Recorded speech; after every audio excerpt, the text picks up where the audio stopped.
Hi, Paul Sculthorpe here, and we're back with the B series. We're back at the home of my old club, St Helens, and we're here to speak to an ex-teammate of mine, Paul Wellens, who's now assistant coach with the St Helens first team. And Paul's going to speak about some of the qualities that he had as a player that he's now transitioned into coaching to help players develop and create great leadership skills.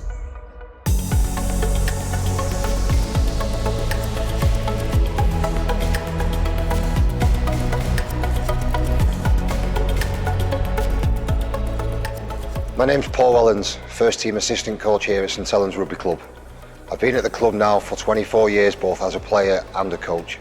I think my experience as a player here at the club has helped me to become a better coach since retiring from playing.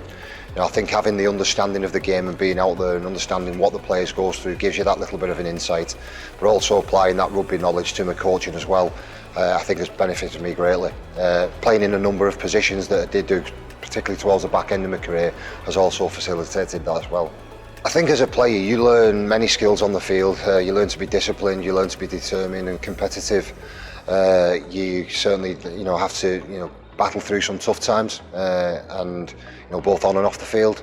And I think that's the experiences that you have as a player can really set you up for life after rugby. And I feel that some of those experiences certainly benefited me and helped me to deal with situations now a lot differently than perhaps I would have done without those experiences on the field.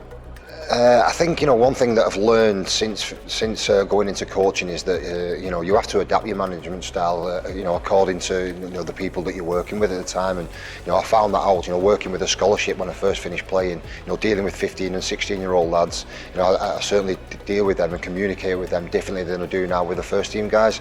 And having an understanding that and understanding that how you communicate, not just verbally but also with your body language as well, is really important in engaging people that you do communicate with.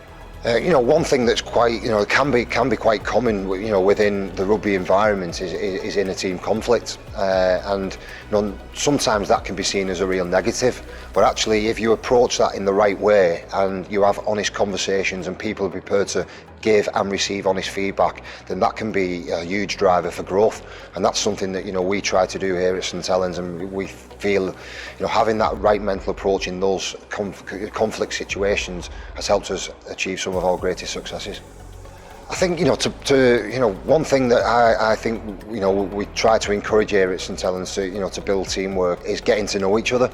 I think we all have different things going on away from rugby and our personal lives, and making a connection with each other and getting to understand people away from rugby is really important.